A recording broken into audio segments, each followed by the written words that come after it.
Hi everyone, welcome to MEQ Academy's SEL Activities for Classroom. I'm Chetna Singh, I'm a kids and parents life coach. The topic that I'm discussing today is building self-confidence.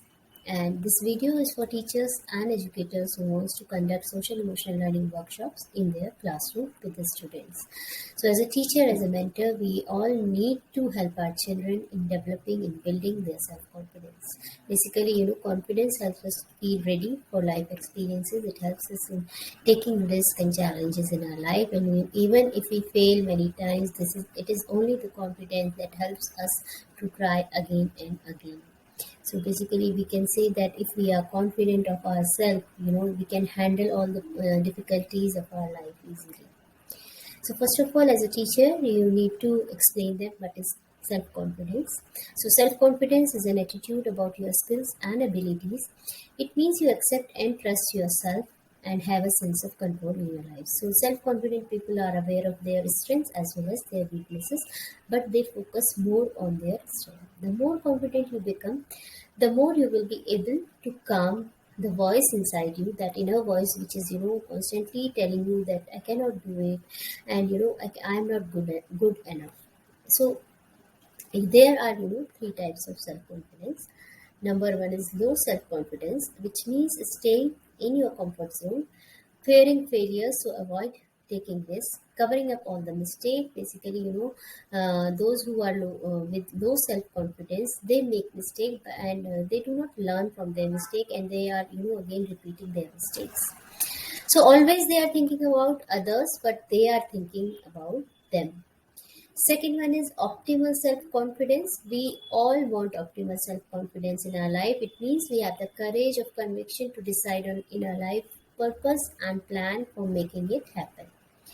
So optimal self-confidence is something when people can make decisions swiftly and are assured that they have done their best with the available evidences.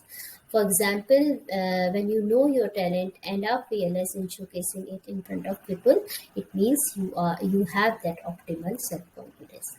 The last one is overconfidence, which I can say is not good to have. People who are overconfident are mostly, egoistic and stubborn. They are not ready to learn easily. They think that they know everything and they brag about their talents and achievements and may make other people feel inferior. They might have a superiority complex. Okay. So next, what we have to do, we have to ask these questions to our students so that they can check on their confidence level. So you need to ask this question, and then you need to tell them whether they have a low self confidence, optimal self confidence, or overconfidence. So do you fear making mistakes? Do you compare yourself with others? Do you have self doubts? Do you feel guilty, anxious, and extremely bad when you don't get what you wanted? Do you say I'm not good enough or I'm like this only? Do you see yourself as inferior to others? So these are some of the questions. As a teacher, you need to explain these questions to the children so that they can understand and give their answers properly. If most of the answers are yes, then you can tell them that they have a low self-confidence, but do not worry. It is curable and it can be developed. They can always build their self-confidence through various tools and techniques. Okay. So there is a very good activity, a very simple activity. In this activity, what they have to do, they have to write about their superpower. So we all are unique. We have some kind of, superpower that many times we are not aware of all those, we can say strengths or superpowers that are within us. So what they have to do, they have to list their talents and skills in this activity. They need to draw a circle and various circle line around the main center circle. Okay, something, then they have to write in each circle that something they are proud of. For example, I'm trustworthy, I'm kind, I'm honest, I'm empathetic, or I'm grateful towards others, I'm a skilled musician, performer, artist, dancer, singer, whatever they feel they are good at. And if they are good in some other things, they can also mention here in these circles. After completing this activity, they need to share whatever they have written, and you can, as a teacher, you can ask them to feel proud of whatever they have. They need to accept it, whatever strengths they have and whatever weaknesses they have. Okay. So here are some of the steps to build self-confidence. You need to explain all these things to the children. Self-acceptance. Accept yourself as you are. Understand you learn through your mistake. So, when you accept yourself, you accept everything about you, like your feelings, your thoughts, your actions. And if you think that you need to change your thoughts, you need to change your mindset, then you should start working in that direction.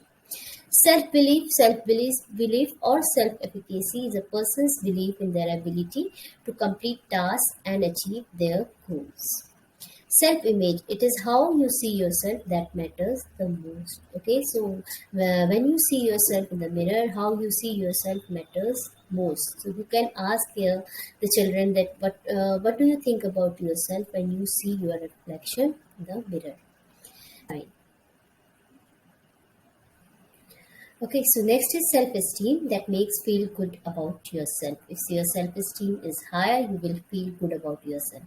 Self-talk, what you tell yourself becomes your reality. If you are constantly telling yourself that you are not good, you cannot do good things in your life, you cannot achieve whatever is your goal, then it will become your realities. You should always mind whatever you are telling to yourself. Self analysis, focus on your strengths, work hard to overcome your weakness.